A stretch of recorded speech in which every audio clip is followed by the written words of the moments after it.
परम प्रेममय के श्री चरणों में कोटि कोटि प्रणाम करते हुए आप सभी को प्रणाम। जय गुरु। एक सुविचार आप सभी से कहना चाहती हूँ कि समय, सेहत और संबंध, इन तीनों पर कीमत का लेबल नहीं लगा होता, लेकिन जब हम इन्हें खो देते हैं तब इनके खोने का एहसास होता है। इसीलिए ही हम सभी को अपने सेहत के प्रति, अपने संबंधों के प्रति जागरूक होके रहना चाहिए। ये जो मानव जन्म है प्रभु जी ने सत्कर्मों के लिए दी है, तो कोई ऐसा कर्म हम ना करें जिसकी वजह से हमारा आपसी संबंध खराब हो। और शरीर की बात करूं तो शरीर को भी हम सभी को ध्यान में रखना पड़ेगा, क्योंकि यदि ये खो जाते हैं तो वापस हमें मिलते नहीं। इसलिए इन्हें बहुत ही तपस्या के साथ हम सभी को अच्छा रखना पड़ता है। कभी अकेला हमें यदि चलना पड़े तो हमें डरना नहीं चाहिए, क्योंकि शमशान, शिकार, सिंहासन पर इंसान अकेला ही होता है।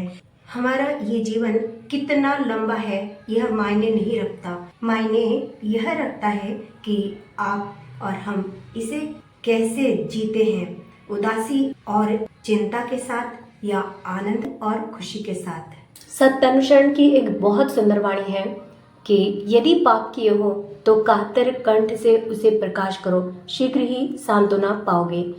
परम आराध्य ने ऐसी हजारों वाणियाँ दी हैं जिनके कारण हम अपने उद्देश्य को कभी ना भूलें, उद्देश्य के प्रति जागरूक होकर रहें और सत्कर्मों में हमेशा डूबे रहें और इस मानव जन्म को सार्थक कर सकें। इसीलिए हमारे परम प्रेममय ने हमें बचाने के लिए बहुत सारी सुंदर वाणियाँ दी हैं। इन वाणियों के सहित अपने जीवन को आलोकित करें तो हमारी आने की सार्थकता होती है। एक वाणी है कि ভালোবাসার টান কর্মে আনে সফলতা, জীবনে उत्थान।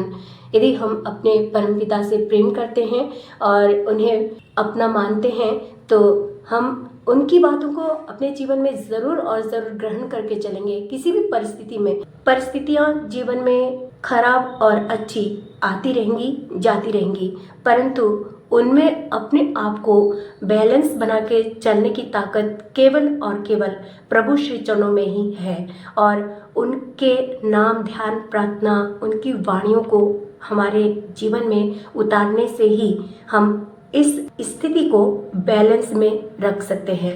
यदि कोई हमारी बातों को समझ नहीं पाते, जान नहीं पाते, मान नहीं पाते, तो उनसे अनुरोध के स्वर में बात करके प्रभु के श्री चरणों तक हमें ले जाना चाहिए। अनुरोधी आवेदने आदेश दीते हैं, এই স্বভাবের इस्तेमाले गाय लोके तार जय। परम आराध्य की ये अनमोल वाणी है कि हम सभी को अपनी जो भी बात किसी से कहनी है, अनुरोध के स्वर में किसी से कहनी है, तो देखिएगा हम यदि अनुरोध के स्वर में आदेश देते हैं तो इससे कोई हमारी बातों को मानेंगे भी और हमें सम्मान भी देंगे और परमपिता के श्री चरणों तक पहुँचेंगे भी। आज नहीं तो कल, कल नहीं तो परसों, किंतु होगा जरूर। যেমন আসুক বাধা মন্দ প্রত্যুৎপন্ন বুদ্ধি দিয়ে दूरदृष्टिर नियंत्रणे निभि शुभ मोचोड़ दिए। ठाकुर जी की ये बहुत सुंदर वाणी है कि यदि हमारे जीवन में कोई भी बाधा, विघ्न आए तो उनको सुबुद्धि के जरिए, दूरदृष्टि के जरिए नियंत्रण करना है। यदि हम दूरदृष्टि न रखें तो हम अपने सुंदर कार्यों को करने में असफल होंगे। इसीलिए ही हमें दूरदृष्टि रखनी पड़ेगी कि इस कार्य को हम कर रहे हैं, किस कार्य को किस तरह से करने पर इसका परिणाम क्या होगा। तो इस तरह की दूरदृष्टि हमें पहले से ही सोच के कोई एक कार्य करनी चाहिए। ये हमारे परम आराध्य की वाणी है, तो हम अपने जीवन में कम ही ठगेंगे और कम ही हारेंगे। परम आराध्य की वाणी है कि आकाशे एकटी तारा उठे तारपर আর একটা এই রূপে অনন্ত, তুই একা आए तारपर अनंत अनंत आसबे। आसमान में कई सारे तारे उगते हैं, किंतु सबसे पहले एक उगता है, उसके बाद दूसरा, फिर तीसरा, इस तरह से असंख्य तारे आसमान में भर जाते हैं। ठीक उसी तरह से ही ठाकुर जी की नीति रीति पद्धति है।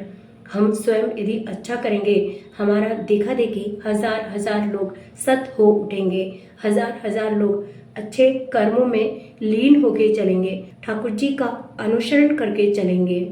यदि किसी में कोई बुराई है तो उसकी उस बुराई को हमें नज़रअंदाज करते हुए, उसकी त्रुटियों को क्षमा करते हुए हमें ठाकुर जी की एक बात याद करके चलनी पड़ेगी कि आकाशे चांदे कलंक থাকলেও সে উজ্জ্বল, পাপ থাকলেও পরম আত্মার জ্যোতিতে উজ্জ্বল, তা সে যা হোক না যায়। হ্যাঁ, শক্ত বিশ্বাস চাই রে, শক্ত বিশ্বাস। हम परमपिता को कभी पा ही नहीं सकते विश्वास के बिना। हमारे अंतर्मन में यदि विश्वास की जागृति नहीं हो सकी है तो हम चाहे लाख पूजा कर लें, पाठ कर लें, और हम केवल ये सोचें केवल हम फोटो की पूजा कर रहे हैं, इसमें भगवान कहाँ है। यदि ये अविश्वास हमारे मन में है, यदि ये बात हमारे मन में है, तो हम कभी भी प्रभु के दर्शन कर नहीं सकेंगे। यदि किसी में कोई बुराई है, कोई खराबी है, उनको नज़रअंदाज करते हुए उनको प्रभु की संतान सोच के हमें उनको प्रभु तक ले जाना पड़ेगा। इतनी पेशेंस, इतनी धैर्यता हमें होनी चाहिए, क्योंकि हमने जिन्हें ग्रहण किया है अपने जीवन में वो सर्व समस्याओं के समाधान करता है। इसलिए उन पे विश्वास करके हमें इस नीति रीति के अनुसार अपने जीवन को चलाना पड़ेगा। जीवन की राहों में औरों को आगे बढ़ाना पड़ेगा, अच्छे रास्तों में लोगों को ले जाना पड़ेगा। इसी में ही हमारे इस जीवन की सार्थकता है। प्रभु श्री चरणों में आपकी, आपके पूरे परिवार की मंगल कामना करते हुए आज ही आप सभी से विदा लेती हूँ। जय गुरु, वंदे पुरुषोत्तमम।